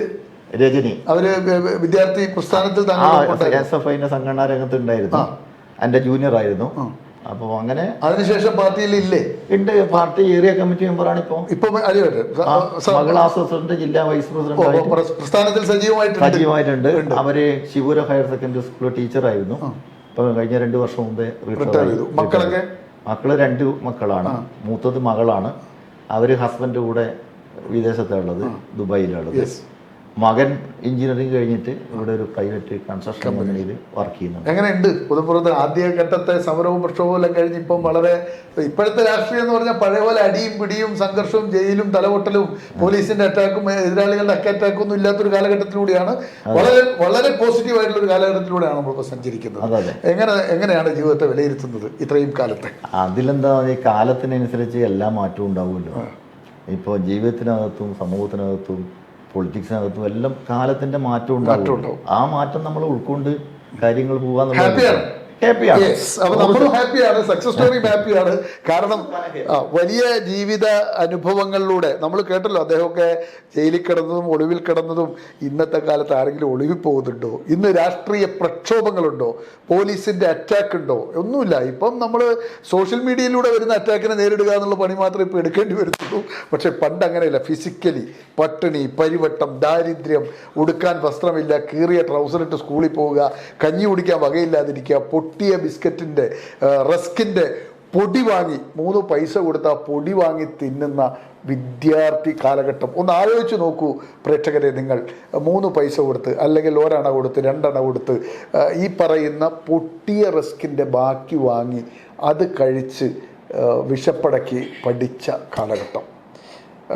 അതൊക്കെ നമ്മൾ ചിന്തിക്കേണ്ടതാണ്. അങ്ങനെയൊക്കെ ഒരു കാലഘട്ടം കേരളത്തിൽ ഉണ്ടായിരുന്നു. ആ കാലഘട്ടത്തിലൂടെ കടന്നാണ് ഇന്ന് നമ്മൾ അറിയുന്ന പല പൊതുപ്രവർത്തകരും രൂപപ്പെട്ടത്. അത് ഒന്ന് പ്രേക്ഷകരുടെ മുന്നിൽ ഞങ്ങൾ പറയുകയാണ്. ഞങ്ങളിലൂടെ, അവരിലൂടെ തന്നെ നിങ്ങളിലേക്ക് അത് എത്തിക്കുകയാണ്. നമ്മൾ ഓർക്കണം, ഇങ്ങനെയൊക്കെയാണ് ഈ സമൂഹം രൂപപ്പെട്ടത്. ഇന്നത്തെ ഈ സൗകര്യങ്ങളിലേക്ക് നമ്മൾ വന്നതിനു പിന്നിൽ ഒത്തിരി വലിയ മനുഷ്യരുടെ കഷ്ടപ്പാടുകളുണ്ട് എന്ന ഓർമ്മപ്പെടുത്തലാണ് സക്സസ് സ്റ്റോറി. അതുകൊണ്ട് തന്നെ പ്രേക്ഷകർ ഇതൊക്കെ ഒന്ന് ശ്രദ്ധാപൂർവം പഠിക്കാൻ ശ്രമിക്കണം എന്ന് മാത്രം പറഞ്ഞുകൊണ്ട് ഇത്ര വിലപ്പെട്ട സമയം ഞങ്ങൾക്ക് വേണ്ടി തന്ന പി. പുരുഷോത്തമനും ഒപ്പം പ്രേക്ഷകർക്കും നന്ദി, നമസ്കാരം.